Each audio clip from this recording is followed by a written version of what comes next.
Bonjour à tous, c'est Vince Sola. Aujourd'hui, je suis parti à la rencontre de Jolf 94. Jolf, mon ami, Vince, ça va? ça fait plaisir de te voir, frérot. Ça fait plaisir. Hein. Vraiment, vraiment, vraiment. Ouais. On m'a dit du bien de toi. Hein. C'est gentil. Bah, merci Boussif, il beaucoup. m'a parlé en bien de toi. C'est vrai? Ouais, Bah, c'est vraiment. gentil, c'est un bon Boussif. Non, c'est le frérot, c'est la Ouais. famille. Et bien écoute, Clément, moi, m'a dit du bien de toi. Ah, ça fait plaisir. Vraiment. Donc aujourd'hui, on va faire une petite interview. Avec plaisir, mon On frérot. va parler un petit peu de ta vie, de tes débuts, de Tu me de poses tes des- histoires, de tout. Tu me poses Tout. les questions que tu Il n'y a veux. pas de tabou? Non, il n'y a pas de tabou. Zéro tabou. Bon, ben c'est parti, on fait l'interview. C'est bon. Ouais. Salut Jolf. Ça va, frérot? Ça va et Vince, toi? c'est comment la pêche? Je te Bien, sers la super. même, parce qu'on Ouais. a sur CV avant. Merci. Jolf, la Jolf, comment je dois t'appeler? En vrai de vrai, Jolv, c'est plus Jolv, simple. Les ouais, gens ouais. m'appellent Jolv. Les gens me connaissent soit Jolv, 94 ou la Jolvance. C'est tout. Personne ne m'appelle Jolgens. Hein. Personne t'appelle Jolgens? Il y a très peu de temps, les gens savaient que je m'appelle Jolgens. Ils savaient pas, les gens ne savaient pas que je m'appelle Jolgens. Il m'est arrivé une histoire, ça a été dans les journaux, mais sinon, je ne mettais pas Jolgens. Même Ouais. sur mon Instagram, je ne mettais pas Jolgens. Mais j'ai mis ça il n'y a pas longtemps. Dans tout cas, c'est mon prénom, donc il n'y a rien. Donc tu es d'ici, hein, tu es originaire de Paris, toi, c'est ça? Exactement, en région parisienne. Je suis Villarue, Vitry-sur-Seine. À la Vitry-sur-Seine, base, ouais. j'ai grandi, en gros, je suis Villarue. Après, je suis parti. Mon premier appartement que j'ai pris tout seul, c'était à Vitry. Mes parents habitent à Villarue, j'ai grandi là. Et après, moi, quand je me suis installé tout seul, c'était à Vitry. Et j'ai vu sur ton Instagram que tu disais que tu étais descendant de Toussaint Louverture. Donc tu dois être haïtien. Exactement. C'est ça d'origine? T'es très fort. Ah, Ouais, ouais. en histoire, c'est Toussaint Louverture, il s'est battu contre l'abolition de l'esclavage. Exactement, c'est et pour l'indépendance d'Haïti. L'indépendance d'Haïti aussi, exactement. Ouais, tu ouais. vois. Bah, en fait, Haïti, c'est le premier pays à avoir pris son indépendance. tout premier. Tu vois, le tout premier. Exactement. Et officiellement, c'est le 1er janvier 1804. Et c'est un grand homme qui a fait en sorte Ouais. que, justement, que les Haïtiens, aujourd'hui, ben, vivent indépendamment, tu vois. Et moi, je suis né en Haïti, je suis venu ici en France à l'âge de 10 ans. C'est tes parents que ton père est venu travailler ici? Mon père est venu travailler ici et ensuite il a fait rentrer ma mère. Ma mère m'a accouché quand j'ai eu 2 mois et ma mère, en fait, c'est ma grand-mère mes 2 grand-mères qui m'ont élevé et ma mère elle a rejoint mon père ici et j'avais mon grand frère et moi on est né en Haïti et j'ai mes 2 petits frères qui sont nés ici. D'accord, ok. Et quand on est à Haïti, on a la nationalité uniquement haïtienne ou... Ouais, c'est bien sûr parce que comme c'est indépendant, quand oui, tu c'est es né à indépendant Haïti, maintenant, c'est ça. moi à la base j'étais pas français moi. Je Ouais. suis devenu français en 2000 si mes souvenirs, 2001. En 2001 on est devenu français. Ah, moi je pensais que tu étais français. Non, t'étais je juste suis- d'origine, d'accord. Ouais, non, maintenant je suis français. Oui, Mais à la non, mais base, je j'étais pensais- naturalisé ouais, français d'accord. en 2001, mais de base, quand tu nais en Haïti, tu es haïtien. C'est indépendant, c'est pas comme les Martiniquais ou les Guadeloupéens. Oui, tu vois. d'accord. Parce que ça, ils sont pas un encore. département.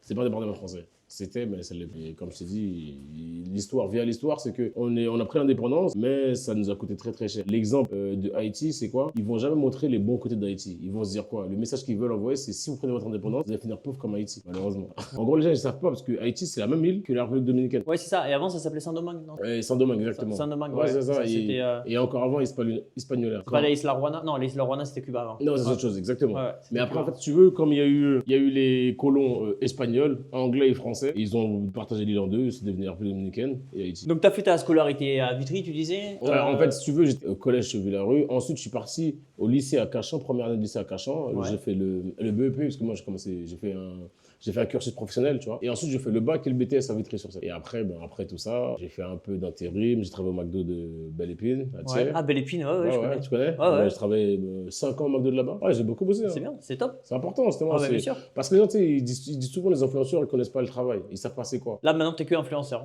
Maintenant, je suis Enfin, qu'influenceur. l'influence. Je suis dans l'influence et justement, si tu veux, j'ai essayé d'optimiser au maximum. J'ai fait des entreprises à Dubaï. Tu vois, je me suis installé à Dubaï et après, on va en reparler, mais à cause des soucis judiciaires que j'ai eus, Bien sûr. mon entreprise, elle a fermé. Plus partiellement fermée, tu vois, parce que je suis pas là-bas. Et du coup, je suis en train d'ouvrir en France, tu vois. Tu rouvres une entreprise en France, ouais. Exactement. Et à Dubaï, tu as dû la fermer. Et je l'ai partiellement fermé. Partiellement fermé, ouais. Exactement, partiellement fermé. Parce qu'en fait, je suis en train de fermer, je joue en France. Et après, quand ce sera réglé, je vais retourner là-bas. Si tu veux, le style de vie, de vivre à Dubaï et de vivre en France, c'est pas la même chose. C'est pareil. À Dubaï, t'as la tranquillité. Tu vois, ici en France, on va parler, tu vois. Je vais te parler, je vais pas pouvoir vraiment filmer où j'habite ou, tu vois. En France, quand tu réussis, ils vont pas se dire comment il a fait, ils vont essayer de demander des conseils. Non, mais moi, je vais te dire un truc. J'ai acheté une grosse Tesla il y a pas longtemps. Il y a même des gens de ma propre famille qui étaient jaloux. C'est un problème. Il y a un problème quand même. Malheureusement, c'est la mentalité qu'on a ici, tu vois. Si tu vas à l'étranger, tu voyages un petit peu, tu vois que dès que tu as quelque chose, les gens sont contents pour toi. Bon, en Angleterre, c'était comme ça. Hein. Tu vas en Angleterre, tu vas aux États-Unis, tu vas tu vas à Dubaï, tu vois. Franchement, tu voyages un peu partout dans le monde. Peut-être franco-français ou c'est peut-être nous, on fait trop attention, mais en vrai, je peux te garantir. Je sais pas, oui. Mais c'est en fait tous ceux qui ont vécu à l'étranger un peu comme nous. Moi, j'ai vécu en Angleterre, tu sais, comme je te disais tout à l'heure. On se dit ça, on se dit, ouais, mais c'est vrai qu'en France, on est trop jaloux. On est jaloux des autres. C'est un problème. Tu as une belle voiture, tu sais qu'elle peut te rayer à tout moment. C'est pour ça que tu as vu aujourd'hui, il y a beaucoup d'influenceurs qui vivent à l'étranger. Alors que moi, j'adore la France. Tous les jours, moi, dès que je suis à l'étranger, je dis que je suis français. Je porte tout le temps, je mets que du français sur moi. Moi aujourd'hui, tu as vu, j'ai vu des gens, quand j'étais que chauffeur de bus, je voyais des gens réussir. Je me suis toujours dit, je vais essayer de faire comme lui. Je me suis jamais dit, je vais le voler, je vais être jaloux, tu vois. Ah ouais. Au contraire, moi, je le voyais en mode grande personne. Je vais faire comme lui pour ressembler. Tu parlais de chauffeur de bus. C'est comme ça que tu as commencé à percer. C'est ça qui t'a donné envie de faire de la création de contenu. Exactement. En réalité, si tu veux, moi, j'étais vraiment chauffeur. J'étais dedans. Je faisais quelle ligne? Paris Sud et la banlieue vers chez moi. Je faisais Cheville-la-Rue, Vitry, Créteil, Ivry et Port d'Italie à Paris même. J'avais aussi le 47 qui allait jusqu'à Gare de l'Est. Avec quel âge à peu près? J'ai commencé le bus, j'avais 21 ans. J'avais 21 ans. T'as tout le temps bossé en fait. Ouais, j'ai toujours bossé. C'est top, hein. Non, mais c'est important. De toute façon, en réalité. Non, mais tu sais, comme tu disais tout à l'heure, il y en a, ils peuvent se dire, ouais, il a été influenceur et voilà. C'est pas beaucoup de boulot. Tu sais, en vrai, quand tu viens de Haïti, et c'est un pays pauvre, on a la chance de venir dans un pays où tu as la chance de travailler. Bien sûr. Et d'avoir des salaires à peu près convenables. Tu as vu, nous, on fait vivre plusieurs familles. Et à mon père, moi, mes frères, on fait vivre plusieurs familles. C'est-à-dire que tu es obligé de travailler. Tu ne peux pas ne pas travailler parce qu'en fait, tu ne travailles plus que pour toi. Tu travailles aussi pour la famille, Bien pour sûr, les tontons, pour les oncles, pour ma grand-mère, tu vois. Mes tantes. Attends, t'envoies de l'argent là-bas? Ouais, j'envoie de l'argent chaque mois, tu vois. On est obligé. Non, mais c'est très louable de faire ça. C'est ce que fait aussi, c'est ce que font certains footballeurs. Sadio Mané, et ça. N'Golo Kanté, là, je sais qu'il a acheté un hôpital, ou financé un hôpital ou quelque chose comme ça. Enfin, exactement. C'est bien ceux qui ont de l'argent qui peuvent envoyer. Qui peuvent le faire. Mais malheureusement, il y a des gens qui ont de l'argent qui le font pas. Ils se disent, c'est plus mon problème, moi j'ai réussi. C'est pour ça qu'il faut quand même ouvrir les yeux et les sensibiliser à ça. Moi, avec ma petite popularité que j'ai eue, j'ai essayé de faire beaucoup de choses, tu vois. J'ai construit une école, j'ai fait une association. Ah, t'as construit une école? Ouais, j'ai construit une école là-bas. Tu vois, on essaie de faire beaucoup de choses, tu vois. J'ai via des associations. Ah, tu vois, ça y est pas dans les médias, ça. On va mettre des conneries, mais. Ces choses-là, les gens ne disent pas, tu vois. C'est dommage. Parce qu'en fait, ils veulent toujours salir que ton image. Et même quand c'est faux, c'est ce qu'ils vont montrer en gros titre. C'est comme par exemple les gens, un influenceur qui essaie de faire du contenu propre. En réalité, les gens ne vont pas regarder. Hein. Ils vont regarder celui qui fout de la merde, qui fait la merde. Vraiment, tu vois. C'est vrai. Et c'est dommage, hein, parce que l'influenceur qui fait du bon contenu, il devrait être plus valorisé que celui qui fait de la merde. Exactement. Aujourd'hui, en vrai, si tu regardes bien, je dis pas que je fais de la merde, hein, mais j'ai commencé quand même à mettre des pièces. Comment alors où vraiment ça a explosé, c'est parce que je mettais les pièces dans les fesses des gens. D'accord. Ça, c'est une dinguerie de faire ça, tu vois. Mais faire ça, c'est ce qui explosait, les gens ils aiment trop, tu vois. Et pour te dire comment pour en revenir dans le bus, j'ai commencé à faire des vidéos dans le bus. En gros, les gens, quand ils montaient dans mon bus, ils montaient avec des frigos. Ils montaient avec des machines à laver, des choses insolites, tu vois. Et moi, je leur disais, les gars, c'est pas possible, tu peux pas monter avec ça dans le bus. Et ils forçaient, ils essayaient. Ils déménageaient comme ça ou quoi? Franchement, le bus, sortait du marché, c'était n'importe quoi. Les gens, ils prenaient un canapé, ils voulaient monter dans le bus, pourtant le bus était bondé. Et en fait, j'ai commencé à filmer ça. Et ces moments de vie-là. D'accord, t'as commencé à filmer. J'ai commencé à filmer ça et je les mettais dans mon Snap qui était privé. Mais en fait, il était public, mais il n'y avait que mes potes. Et en vrai, mes potes, ils envoyaient à leurs potes, qui envoyaient à leurs potes, ça fait effet boule de neige. Et j'étais le chauffeur de bus qui filmait ce qui se passe dans le bus. Et j'ai commencé à percer comme ça. D'accord, ok. Tu vois. Ah ouais. Et j'ai commencé à avoir beaucoup de vues, tu vois. Et en parallèle, quand il y avait des événements sportifs, j'allais sur Paris, tout ça, je me mettais en mode crampon, en mode équipe de France, je filmais ça. Et ça perçait pas mal. Et après, au final, en vrai, je voulais même pas être. Le mot influenceur ou créateur de contenu, il était même pas encore à la mode. Et ils m'ont certifié. Je faisais 500 000 vues dans le bus. Et les gens ils me proposaient des placements de produits. Et moi, je comprenais pas parce que moi, je travaillais de 8 heures. Je faisais, si tu veux, 35 heures par semaine, par mois, excuse-moi. Je faisais 35 heures et je gagnais 1600 euros. Et un mec qui me disait, Joel, écoute, pour 700 euros, tu peux me faire un truc de 10 secondes. Et moi, je disais, non, je te fais ça gratuit. Je comprenais pas, moi. Tu vois. Et moi, ça me gênait de faire un truc de 700 euros, 10 secondes, 700 euros. Je disais, non, je fais ça gratuit. Sauf qu'en fait, les mecs, je les enrichissaient, moi, je savais pas. Et après, un mec m'a dit, si, tiens, je te donne 300 euros, t'inquiète. Sauf qu'il me donnait 300 euros. Mais lui, facturait les pubs à 4 000, 2 500, 3 000 euros. Et quand j'ai découvert ça, j'ai voulu. C'est quoi, en fait, c'est des agences qui t'ont contacté après? C'était un mec tout seul et après il y a une agence qui m'a contacté, Influence Life, elle s'appelait à l'époque. Là où était Clément? Ah, c'est exactement, c'est ça. C'est ça. Du coup, j'ai bossé dans la boîte, il y avait qui comme influenceur? C'est Bidadi. C'est Bidadi, Mohamed Eni.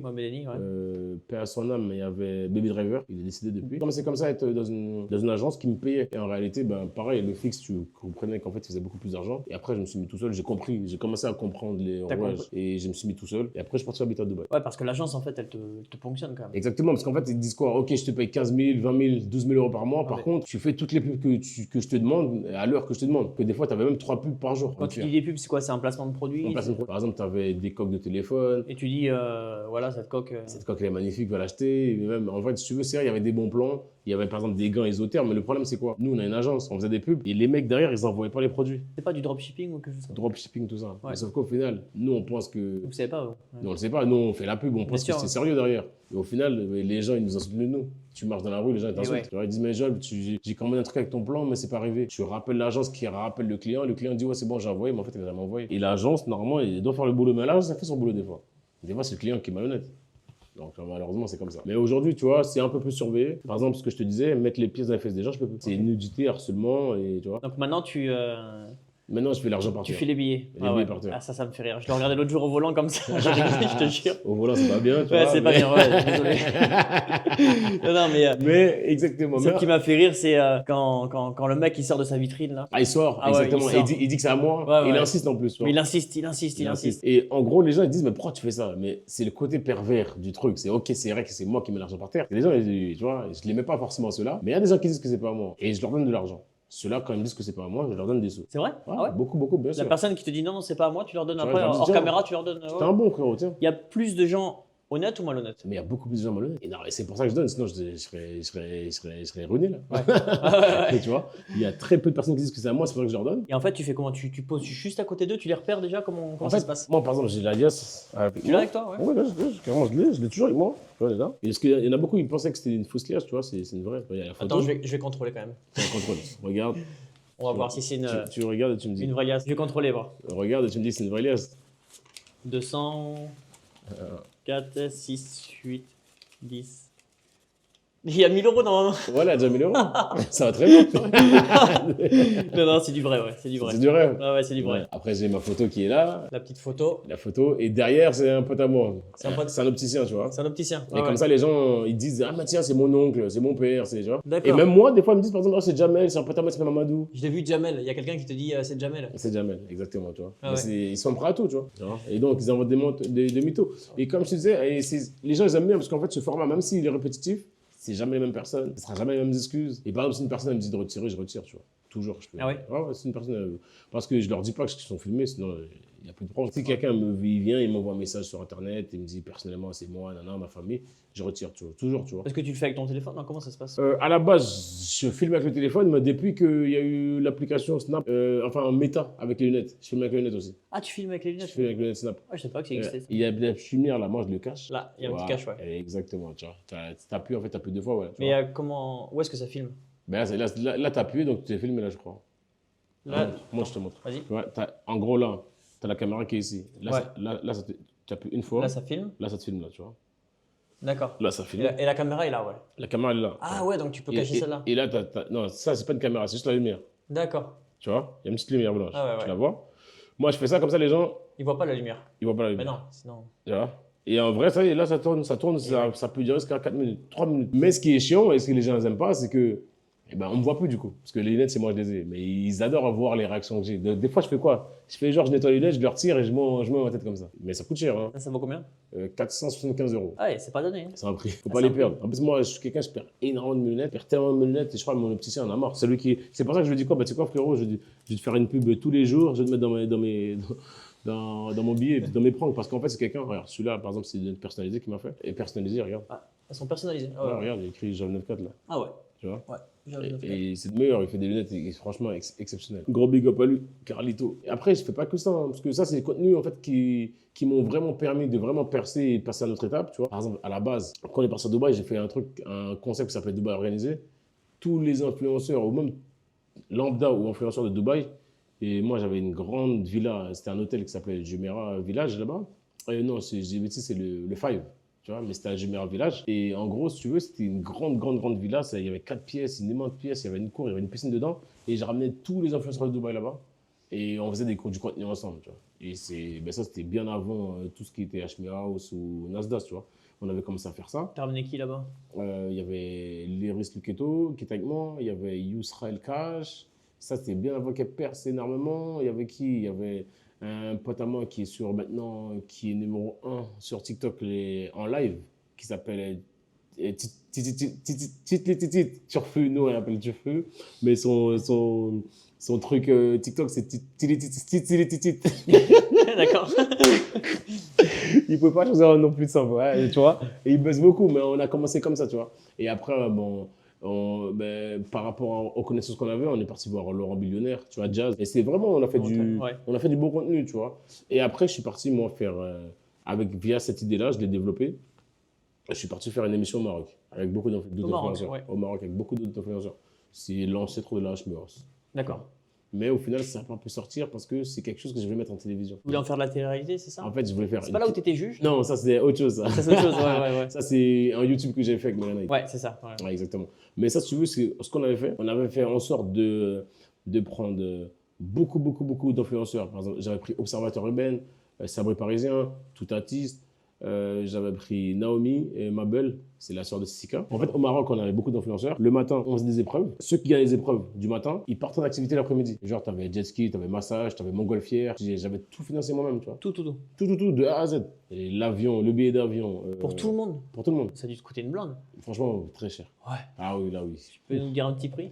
160 000 euros. 160 000 euros. Ouais, 160 000 euros. C'est le prix de deux tournée. maisons en Corrèze. C'est vraiment ça. C'est vraiment ce que ça m'a coûté. Mais pour moi, c'est un investissement. En gros, parce que moi, je voyais que la télé-réalité, lambda, ça perdait de la vitesse. Que ce soit les anges, tout ça, ça perdait de la vitesse. Donc, je me suis dit quoi? On va venir, nous, avec un nouveau format. T'es visionnaire. Mais même pour les pranks et tout, tu vois, j'essaie. t'innoves. J'essaie C'est toujours bien, d'innover, c'est tu vois. bien. C'est important. Et quand j'ai fait ça, j'étais un peu dégoûté parce qu'à la fin, je t'explique, comme c'était période Covid, le Royaume du Maroc, il voulait pas que je ramène mes propres tourneurs, mes propres cadreurs. Il voulait que ce soit les cadreurs du Des Maroc. cadres de là-bas du Maroc. Ouais. Sauf que nous, on a commencé à faire la fête là-bas. Et la fête, ça coûte cher. On prenait des bouteilles, des machins, des trucs. Moi, j'avais dit au quoi aux gars? Je dis, les gars, je paye tout. Moi, je ne bois pas. Par contre, l'alcool, c'est pour vous. Voilà, c'est vous, vous voulez faire la fête le soir. Un jour, je me dis, bon, les frérots, même l'alcool, ils veulent pas payer, donc je vais payer l'alcool.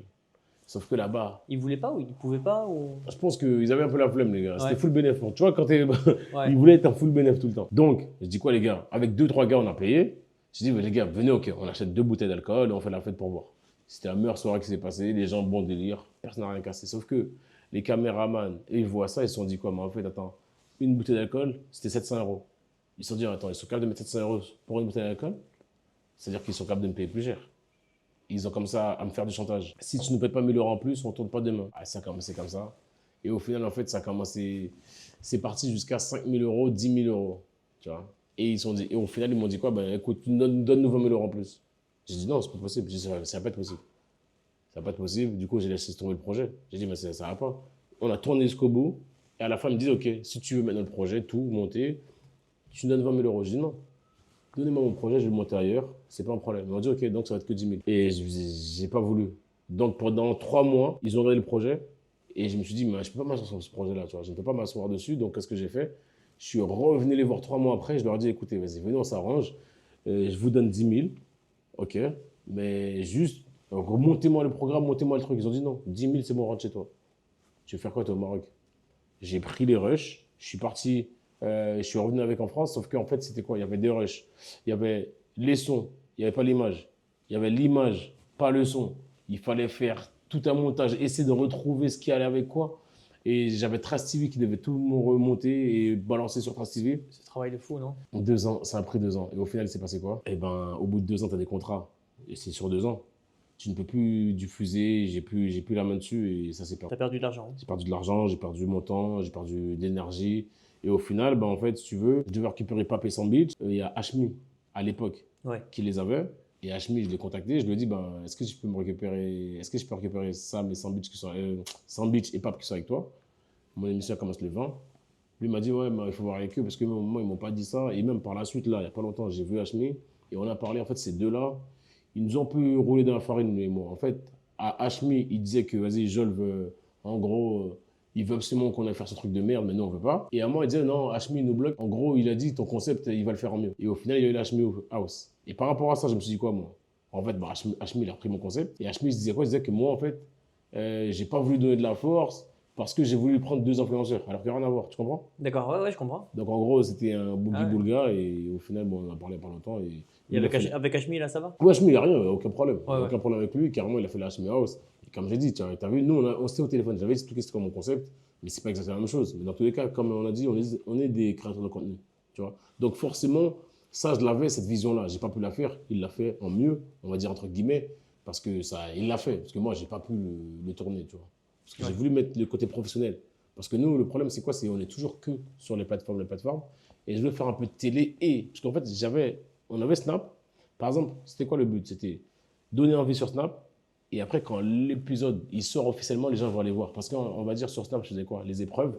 Je les filmais les débuts sur Snap. Et je disais, les gars, pour voir la suite de ce qui s'est passé, ce sera en télé. Donc les gens étaient prêts. Bien sûr. Ça allait exploser, tu vois. Et c'est pour ça. Aujourd'hui, les gens sous-estiment beaucoup les créateurs de contenu. C'est pour ça que je suis content que Hashmi, il a un peu pris la relève, ou tu vois, il l'a fait de son côté à lui. Pourquoi?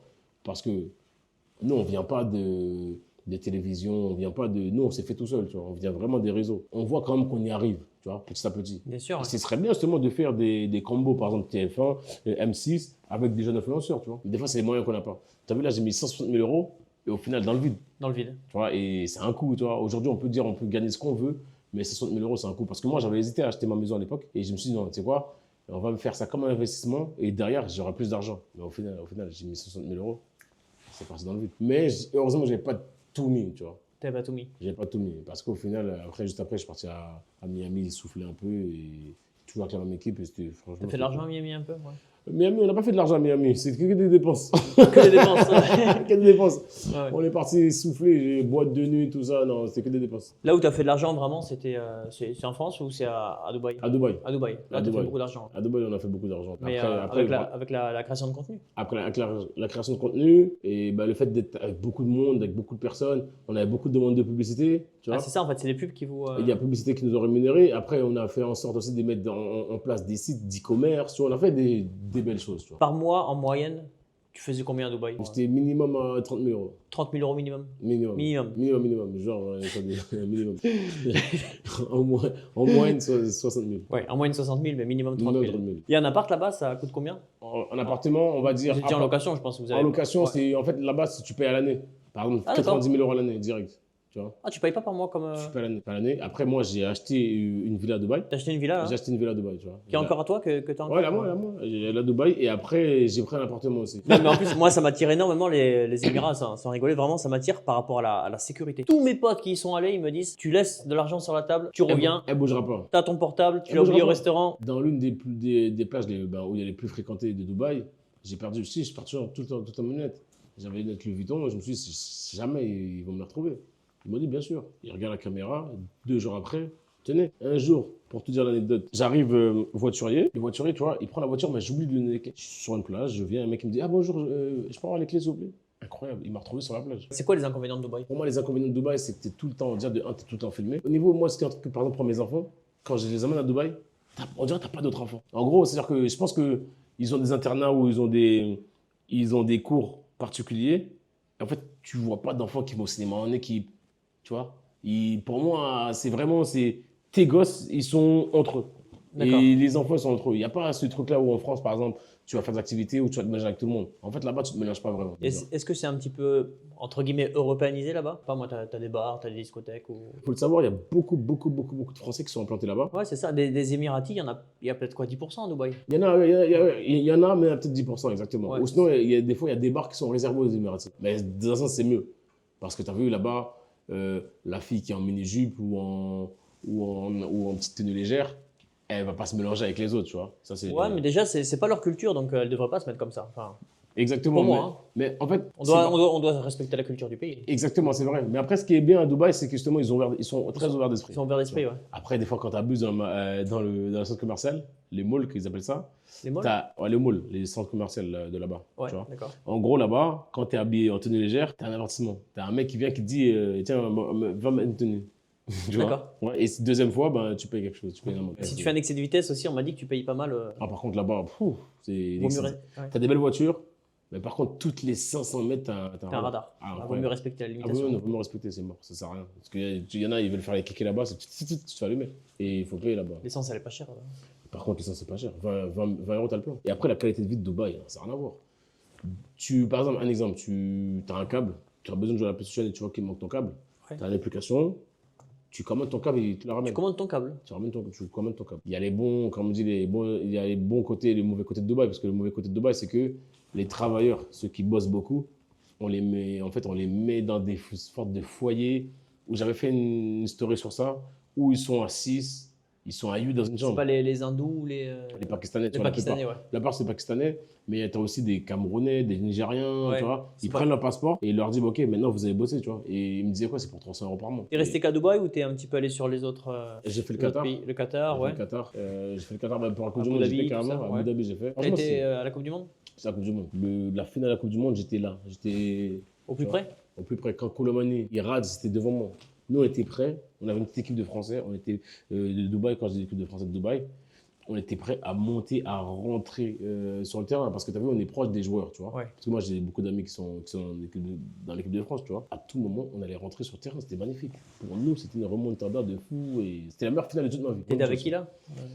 À l'époque, quand j'étais, il y avait Pape qui était avec moi. T'es vu avec le père de Kylian à un moment? Ouais, exactement. T'étais avec lui? Ouais, C'était pour la finale? Non, ça c'était en Suisse, ça. C'est en Suisse? Ça, c'était en Suisse. Ça, c'est quand on est éliminé. Ah non, excuse-moi, pas en Suisse. C'était. Je dis des bêtises, c'était contre la Suisse. Mais c'était. C'était où? En Roumanie. J'étais avec la famille, j'étais avec Pogba. Il est gentil, Wilfried. Un bon gars. Ah ouais, Ça doit être un bon vivant, ouais. C'est un bon De vivant. ce que je vois, ouais. Ce jour-là, il y a une petite embrouille avec la mère de Rabiot déjà. La mère de Rabiot? La mère de Rabiot, parce qu'en fait, elle accusait Wilfried. En gros, elle disait quoi? C'était son fils qui frustrait l'équipe, qui bloquait un peu l'équipe, parce qu'en fait, tout le monde voulait jouer par lui. Et en gros, ce qu'elle a dit, elle a dit, si on est éliminé, c'est parce que ton fils, en gros, il attire toutes les balles, toute l'attention est sur ton fils. Et en gros, elle l'a accusé ouvertement de ça. Non, c'est un très bon joueur. Hein. Non, c'était un bon joueur. Maintenant qu'il joue à Marseille, T'as moins à Marseille. il a disparu pour nous. Ça fait du mal à beaucoup de Parisiens, ça. Parce que tu vu, c'est un titi, nous on le considère, tu vois. C'est un mec du 9-4 qui a grandi chez nous. Après, il peut dire qu'il n'a pas d'attache avec les supporters, mais frère, tu peux pas venir que t'es un titi parisien. Quand tu vas là-bas, il fait sa vie, tu vois. Mais c'est normal que quand il vient, il n'est pas bien accueilli. Il faut qu'il arrête de faire la victime, parce qu'en fait, il se victimise trop. Dès qu'il y a quelque chose qui se passe au Paris Saint-Germain, ils veulent taper que sur ce club, histoire de dire, ah, regardez ce qu'on a fait au Paris Saint-Germain, mais quand ça se passe ailleurs, l'époque là, de Valbuena, le pendu, personne n'a rien dit. Alors, c'est dommage en fait, parce qu'il y a 2 poids 2 mesures. Et comment ça s'est passé l'après-Coupe du Monde? C'est-à-dire qu'une fois que la France a été éliminée, c'était quoi l'ambiance? Au début, on n'y croit pas. Il y a la mi-temps, on perd 2-0. En fait, on prend ce coup directement d'entrée sur la tête. Après, Deschamps, il fait que des changements, tu comprends pas. On se dit, mais qu'est-ce que c'est que ça? Et au final, tu as la rentrée des Colomani, tu as, comment ça s'appelle, Kamavinga aussi qui change des matchs. Tu vois. Les deux, c'est 2 soldats. Thuram la passe qu'il fait à Kylian pour le 2-1. Incroyable, non, c'est pour le 2-2 celui-là. Incroyable. Donc c'est là qu'on se dit quoi? On se dit, non, c'est bon, maintenant on y croit. Mais juste à la fin, tu t'es éliminé, pénalty, tu rebutes. C'est dur, hein? C'est dur, la clim. En fait, c'était. C'était comment après l'ambiance? Non, l'ambiance, même là-bas, parce qu'on est parti au centre avec les joueurs, avec la famille, ça parlait plus. Personne ne parlait. Personne ne parlait. Personne ne parlait. Et franchement, tu as vu, et respect aux joueurs, parce que tu as vu, malgré tout, ça faisait des photos là-bas. On n'en rajoutait pas, et tu as les Argentins. Parce qu'en fait, là-bas, si tu veux, les Français n'étaient pas beaucoup de supporters. Et Martinez, quand il vient en France, il passe t'as un vu ce qu'il a fait, comme il a chambré après? Bien sûr. Ça se fait pas, c'est c'était pas classe. C'est pas classe. Et c'est aussi pour ça qu'aujourd'hui, 3-1, ça l'a fait du bien. Ça lui a fait du bien. Et ouais, donc t'es rentré avec qui toi après? T'es rentré avec la famille des joueurs? Non, en fait, on est parti avec la famille des joueurs au début, mais en fait, c'était tellement dégoûté que nous, on est parti. On se retrouvait dans un, je sais pas exactement comment ça s'appelait, c'était un hôtel où sur une plage, il y avait une fête, tout le temps. D'accord. Les joueurs, il y avait les joueurs, les proches des joueurs, les agents. D'accord. Ouais. Ouais. Et les anonymes, tu vois. Mais je crois que c'était les Four Seasons. C'était les Four Seasons de Doha là-bas. Enfin, vous faisiez la fête, les joueurs ne buvaient pas d'alcool? Non, les joueurs, non. Les joueurs, ils passaient, tu vois. Mais c'est surtout les joueurs éliminés. Donc, il n'y avait pas les Français. Ah oui, d'accord. Là-bas, j'avais Maguire. Le jour, lui, il s'est fait éliminer, directement, il venait boire un verre. Ah ouais? Ouais, j'ai pas compris. Ah ouais? Si tu te rappelles bien, il y avait une polémique sur le Qatar qui organise la Coupe du Monde. Mais il y avait une polémique par rapport aux gens qui travaillaient. Oui, parce qu'il y avait beaucoup de morts. C'est vrai ça, les morts? C'est vrai, c'était rendu public, il y avait beaucoup de morts. Il y a beaucoup de morts, ouais. Mais sauf que, comme on dit, ils pointent ça du doigt, mais par contre, l'organisation, ils vont moins le pointer du doigt. Mais au final, les gens vont dire que c'était une super organisation. Une personne, elle va faire 99 bonnes actions, on va lui reprocher la 100e bonne action, Qu'il mauvaise action qu'il a mal fait. qu'il a mal fait. Et Tu malheureusement, c'est comme ça. C'est ça, C'est un peu comme ça. C'est comme dans l'influence aujourd'hui, la seule mauvaise nouvelle qui va arriver, ils vont mettre ça à la une, ils vont mettre ça partout. Mais c'est comme ça. Et sans attendre de savoir si c'est vrai ou pas. C'est la mauvaise qui m'est arrivée. Bah, on va en parler, ouais. Je voulais juste finir avec l'équipe de France. T'es copain avec qui en équipe de France? En équipe de France, Ferland Mendy. Vraiment bien copain, ouais. Ouais, très bon gars, moi. Et après, les anciens, Mamadou Sakho, c'est un vrai frérot à moi aussi. Ah, Mamadou Sakho, il joue à Paris, je me Sakho. rappelle quand tu joues à Paris. Ouais. Ouais, Ben Mendy aussi, c'est mon gars. Après, tu as aussi les joueurs du PSG, mais en tout cas, en équipe de France, vraiment, les bons frérots, c'est Ferland Mendy. Mamadou Sakho, je l'ai vu sur Insta, il est pas à Dubaï, il vend pas des immeubles. Exactement. Ouais. Et c'est Sakho Property. D'ailleurs, les gars, je vais acheter aussi avec Mamadou, donc c'est très important. Sakho Property, voilà, je vous le dis, parce que c'est quelqu'un, en fait, si tu veux, il est aussi en avance sur ça, Mamadou. Il y a même des choses que je peux pas dire qu'on a fait ensemble, tu vois. Bien sûr, non, mais. On a fait des choses ensemble, lui Ouais. et moi, et c'est un visionnaire. C'est un visionnaire, ouais. C'est un visionnaire. Surtout, tu vois. Lui, par exemple, c'est le type parisien par excellence. Il est parti à Montpellier. Son numéro, c'est combien? 75. Pas de. Frérot, tu peux partir, mais où est-ce que tu pars, où est-ce que tu fais? Ça compte. Et Mamad, même là, par exemple, il n'a pas encore fini. Là, il joue en Géorgie aujourd'hui, parce qu'il y a pas beaucoup de gens qui le savent.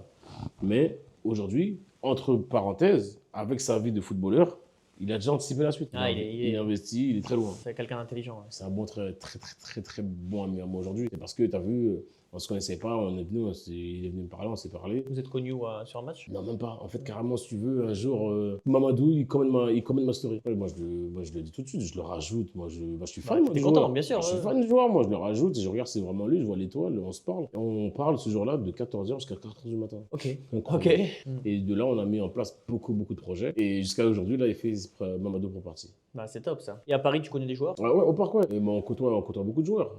Par exemple, avant-hier, j'étais en boîte avec. Bon, je peux pas dire des noms, mais j'étais en boîte avec certains joueurs. En vrai, en boîte avec certains joueurs, je peux pas dire les noms. Il n'y a pas de problème, tu me le diras en off et je le dirai. Je les dirai en off. C'est des amis aujourd'hui. Après, les joueurs ont le droit d'aller en boîte, hein. C'est ce que me disait Lamine Sané. Tu vas avec modération. Ah, bien Voilà. sûr, ils boivent que de l'eau. Mais le problème, c'est quoi? Comme tu as vu, c'est une grande équipe aujourd'hui. Les gens ils vont commencer à prendre le petit détail, regarde, tu vois, ils vont retenir que ça. Et ils vont commencer à faire des montages. Lui, en boîte, il boit. Ça va retenir que ça. Ils ont le droit aussi d'avoir leur vie à Privée. côté du foot, ouais, une vie privée, Bien sûr, avoir parce des que- amis et sortir un peu. Parce que les gens ne savent pas que la charge mentale d'un footballeur, c'est énorme. Les gens, ils gagnent beaucoup d'argent. Mais ok, mais au-delà de ça, il n'y a pas beaucoup de vacances. Le footballeur n'a pas beaucoup de vacances. Les gens, Il a un tout petit peu à Noël et après en juin un peu, c'est tout. c'est tout. Les gens, ils ne se rendent pas compte de ça. Donc il faut quand même qu'ils se lâchent un peu. Ils profitent un petit peu. Tu parlais de Benjamin Mendy. Benjamin Mendy, il a eu des histoires avec des accusations. Exactement. On a tous vu dans la presse. Hein. Je crois qu'il t'est arrivé la même chose. Il m'est arrivé exactement la même chose. Qu'est-ce qui s'est passé avec ces histoires de filles qui t'ont accusé? Qu'est-ce qui s'est passé exactement? Le problème, c'est quoi? Aujourd'hui, il y a une certaine majorité de femmes qui ont compris quelque chose. À partir du moment où tu accuses une personne, tu vois, et ça, malheureusement, elles l'ont compris. Même si c'est des fausses accusations, tu seras totalement entendu. D'accord? Il y aura une enquête qui va être faite. Même si ce que tu dis c'est faux, ben, la personne qui est en face de toi, directement appelle en prison. Moi, c'est ce qui s'est passé pour moi. Mais alors, la parole d'une femme qui accuse a plus de poids et plus d'impact et de valeur que la parole d'un homme qui se défend. Exactement. Tu as vu, il y a beaucoup de mouvements aujourd'hui qui ont donné la parole aux femmes. Et tant mieux. Ah, mais il faut dénoncer. Il S'il y a faut des viols, il faut les dénoncer. Il faut dénoncer, exactement. Ou moi, je trouve que la justice fait mal son travail. Quand les fausses accusatrices, là, ceux qui ont Ouais. accusateur, on en parle. Et au contraire, il faut en parler. Parce que la personne qui est jetée aux médias, là, qui est jetée en pâture aux médias, par exemple comme moi, Tribunal médiatique et Mais- tout le monde te tombe dessus. tout le monde connaît ton prénom, ton adresse. Moi, ils m'ont donné mon adresse, mon prénom, l'adresse de ma mère. Tout comme si j'avais vraiment fait ça. Tu sais, personne ne se lève un matin et se dire que je suis devenu fou. Je suis pas devenu fou, moi. Comment je vais venir, je vais abuser de deux femmes sans leur consentement comme ça? Personne, je suis pas fou. Dans la tête des gens, c'est ah, mais il est devenu fou. Ben, c'est normal, il est riche, c'est un influenceur. Ils se permettent tout, eux. C'est faux. Mais c'est tout simplement la chose qui s'est passée, c'est que les deux personnes, tu vois, elles ont fait ça dans leur intérêt. Mais jamais de la vie. Et je le dis, non, jamais, j'ai des enfants. J'ai des ex, j'ai des femmes qui, tous les jours que je côtoie, jamais de la vie, j'ai eu un regard ou un mot ou une pensée bizarre envers eux. Pourquoi, avec deux personnes qui ont cherché à me voir ce jour-là, Et c'est elles qui t'ont contacté. elles m'ont contacté, c'est deux personnes qui m'ont contacté, elles ont forcé, parce que ce jour-là, je ne voulais vraiment pas sortir, parce que moi, je venais de me faire le gamin croisé. C'était une amie d'une amie à moi avec qui j'ai fréquenté. Cette amie que j'ai fréquentée, elle-même, on a dormi ensemble plusieurs fois. Il ne s'est jamais rien passé avec elle. Pourtant, si j'étais quelqu'un de bizarre, ben, j'aurais pas attendu. Parce qu'elle, elle me plaisait. Les deux avec qui j'étais, là, elle me plaisait même pas. Donc, au final, celle-là, elle a pris ma défense. Elle a dit, mais non, Job, je le connais. Entre la parole de Job et les paroles des deux femmes, là, je préfère croire Job. Et ça, elle le dit noir sur blanc pendant le procès verbal. D'accord. Malgré tout. Et les vidéos que j'ai, parce que tu as vu, en off, je t'ai montré les vidéos. Ouais, tu m'as montré les vidéos. C'est explicite. Ouais. J'ai hâte que ces choses-là puissent. Les avec vidéos, elles l'inscription. sont pas sorties dans la presse? Elles sont pas sorties. Tu les as pas montrées Et encore? puis je les ai pas montrées. Une fois que l'inscription ce sera fini, je vais pouvoir les montrer. Et les gens ils vont juger. Le problème, c'est quand tu as le tribunal médiatique qui te condamne, même si tu es blanchi, ils vont dire ah, mais non, il n'y a pas de fumée sans feu. Mais non, ça suffit. Aujourd'hui, il faut le dire. Il y a beaucoup de personnes qui se font violer, ils ont peur de prendre la parole parce que les fausses accusatrices, il y en a beaucoup trop. Et elles ont peur. Et en fait, En fait, leur but, c'est quoi? Elles cherchent de l'argent. De l'argent, bien sûr. Ouais, de Soit il y en a, l'argent. c'est la femme, il y en a, c'est l'argent. Et toi, elles t'ont dit, non, tu me donnes de l'argent? Moi, ils m'ont fait comprendre qu'il fallait de l'argent. Elles me faisaient comprendre qu'elle avait besoin d'argent et elle avait un permis à passer. Mais sauf que moi, ces filles-là, j'étais tellement mis bien, on était tellement en mode bon délire ce soir-là, je ne me suis jamais dit que ça va finir comme ça. Mais comme je t'ai dit, hein, en fait, c'est comme les voleurs, les violeurs, tu ne les vois pas venir. Et des personnes comme ça, tu ne les vois venir non plus. Elles n'ont pas un profil. Elles sont super gentilles, deux personnes. Et tu te dis, bah, c'est bon, on a passé une bonne soirée, on va finir la fin de la soirée ensemble. Vous avez fini la soirée ensemble, vous avez... Tout était consenti dans tout ce qui s'est passé. Il n'y a vous rien qui avez était couché pas ensemble, consenti. concrètement. Voilà, concrètement, Ouais. oui. Concrètement, oui. Oui. Tu vois, mais c'était dans le consentement. Mais c'était consenti, ouais. C'était consentement. Sauf qu'à la fin, quand il fallait partir, ben, elle voulait rester chez moi et moi, je voulais pas qu'elle reste chez moi. Ça a dit, ben, Les deux voulaient rester chez toi? les deux voulaient rester chez moi. Mais moi, je devais partir. Je devais récupérer mes gosses et elle voulait rester chez moi. Ouais, puis même, t'as le droit de partir de chez toi. Voilà, mais sauf qu'elles, elles ont estimé que après avoir une relation ou quoi, ou tu vois, elle pouvait pas rester, elle pouvait ne pas rester chez moi. Elle était obligée de rester chez moi. Pour elle, elle voulait rester chez moi. Et moi, j'ai des montres, j'ai des chaussures, des affaires de luxe. Je peux pas laisser des gens chez moi comme ça. Et donc, elles ont dit si tu ne laisses pas chez toi, tu vas voir ce qui va t'arriver. Et j'ai bien fait ce qui m'est arrivé. Sauf qu'au final, moi, confiant, faites ce que vous avez à faire, appelez la police. Elles appellent la police. En gros, moi, pendant que je prends ma voiture pour aller à Créteil, et elles avaient pris l'Uber pour venir à Créteil. Donc, en gros, quand j'arrive à Créteil, il y a la police qui m'attend, en fait, qui arrive en même temps que moi. Elle me dit, bah, tiens, il y a Job, là. Et sauf que moi, je leur explique, mais non, c'est à Vitry, ça se passe à Vitry. Moi, cette adresse-là, c'est l'adresse que je leur ai donnée en effet, mais elles sont venues en Uber. Ils m'ont dit, OK, sans problème, t'inquiète, viens avec nous, tu vas être entendu. Après, tranquille. Je suis sorti 11 mois après. 11 mois après. Donc, t'étais en prison 11 mois. Ça fait quoi d'aller en prison? Enfin, t'es comment? T'étais tout seul déjà dans une cellule? Comment c'est la prison? En gros, moi, je n'ai pas demandé, mais c'est-à-dire que quand je suis arrivé, le procureur savait que j'étais un personnage médiatique. C'est-à-dire qu'en fait, Personne médiatique? t'es placé, t'es pas isolé comme les gens qui ont fait des attentats. Tu as cette stature de isolé médiatique. En gros, c'est-à-dire que tu es tout seul dans ton... T'as une cellule tout seul? T'as une cellule tout seul, tu Ouais. as ma douche tout seul. Et T'avais après, tu as un groupe de personnes diminuées. Tu as un groupe. Et moi, la plupart des gens avec qui j'étais, c'est soit des assassins, soit des tueurs. C'est ouais, bien sûr. Et toi, quand tu sais que tu fais du contenu, tu es en mode tranquille dans ta vie, Tu te dis, mais qu'est-ce que je fous là? tu quoi, avec commences à ces tourner gens-là? avec des gens qui ont fait des attentats, des gens qui ont fait vraiment, tu vois, des gens qui ont tué des gens, et tu tournes avec eux tous les jours en promenade, tu vois. Et qu'est-ce que je fous là, bien sûr. Mais ils ont dit quoi comme prétexte pour me garder en prison? Tu habites à Dubaï, si tu sors, tu vas à Dubaï, tu vas plus jamais revenir. La France n'a pas de contrat d'extradition avec Dubaï. Ah, c'est pour ça en fait, c'est pour pas que tu sortes. Ça, c'est pour pas que je... Exactement. Quitte en fait à ce que tu sois innocent et innocenté dans le futur. Plus tard. Parce que là, tu es présumé innocent toujours. Exactement, bien sûr. Donc, ils préfèrent te garder et dire, Exactement. Ouais. on te prive de liberté Voilà, comme ça, au cas où. au cas où. Au cas où, s'il est condamné, eh ben, on l'aura sur la main. Ça veut dire que c'est la logique avec qui ils veulent. Parce qu'il y a beaucoup de personnes qui sont en attente de jugement, ils ne sont jamais rentrés en prison. Gérard Depardieu, il n'est jamais rentré en prison. Morandini, là, il est condamné, là. Il n'est jamais rentré en prison. Il y a des têtes comme ça. Il y a des gens, par exemple, qui rentrent en prison plus facilement que d'autres. Moi, j'avais aucun antécédent. Pas dans tes casiers judiciaires vierge. zéro. Casier servir, zéro. Et c'est sur la parole de deux personnes, malgré mes vidéos, malgré les gens, les témoins, parce qu'ils ont dit, en fait, à la base, le truc, il est simple, c'est il nous a servi à boire dans le but d'abuser de nous. Il nous a servi à boire, ça débordait, il nous a servi à boire. Mais c'est faux. Quand tu arrives en VIP, c'est un serveur qui sert à boire aux gens. C'est le serveur qui les servait. C'est-à-dire qu'il y a beaucoup de points où, entre ce qu'elle disait et la vérité, ce que les gens disaient, il y avait un fossé. Malgré ça, je suis rentré en prison. Moi, dans ma tête, je me suis jamais dit, je vais en prison. Impossible. Et même quand je suis sorti, pourquoi je suis sorti de prison là? Je ne l'ai pas encore dit parce qu'il y a le secret de l'instruction professionnelle. C'est trop facile en fait de livrer les gens comme ça dans les médias. Et quand ils sont blanchis, il n'y a plus personne qui en parle. Et tu verras, hein, là, ça va arriver. Il y a eu au moins 30 articles, moi, quand je suis rentré en prison. Et depuis que je suis sorti, là, très peu de personne en parle. Et quand je vais être innocenté, parce qu'on est confiant, grandement confiant, tu vois, quand je vais être innocenté, mais il faudrait que les médias qui m'ont condamné, qu'ils refassent la même une. Parce que c'était la une de partout. Bien sûr, ouais. Il y a même des journaux espagnols, des Italiens, qui Ouais, disaient... il y a beaucoup de journaux qui parlent de ça. Ouais, C'est incroyable, tu vois. Donc, j'attends avec impatience. Et le mot que moi, je veux faire entendre aujourd'hui, c'est, bien sûr, on veut absolument que les femmes qui subissent des violences, que ce soit sexuelles, Ah non, mais ça, physiques c'est et indéniable. psychologiques, qu'elles prennent la parole et on les encourage à le faire. Bien sûr. Mais par contre, Si les faits sont avérés, c'est normal qu'ils soient condamnés lourdement. exactement. Et dans le même temps, Mais les dans le- fausses accusatrices, Les il faut fausses qu'elles soient accusatrices, il faut qu'elles soient aussi condamnées. Parce qu'elles que foutent des mecs en prison. même des carrières. Des carrières, ouais. Par exemple, aujourd'hui, moi, j'ai perdu des contrats. T'as perdu des contrats par rapport à Perdu ça. des contrats, tu vois. T'imagines? Moi, j'étais qu'Adidas, tu vois, Adidas, c'est... Adidas, c'est ton, ouais. J'avais une marque avec Foot Corner, ils m'ont une follow. Tu peux pas leur en vouloir, mais ils prennent des pincettes. Pas de ces histoires-là. Ouais. J'ai peur. Je me retire. Il y en a d'autres, par contre, et ça, je les respecte. Ils disent non. Tant que moi, il n'est pas condamné, je le suis encore. Parce Ça, que c'est bien. Quand tu as été jeté sur la place publique et médiatique, c'est compliqué de revenir. C'est Hein. compliqué. Les gens te pointent du doigt, regarde le violeur, non. T'as des enfants, tout ça. Moi, mes enfants, ils ont souffert à l'école. l'école. Bien sûr, c'est des collégiens. Les gens me suivent, leurs amis me suivent. Ah, ton père le violeur, c'est vrai, ton père.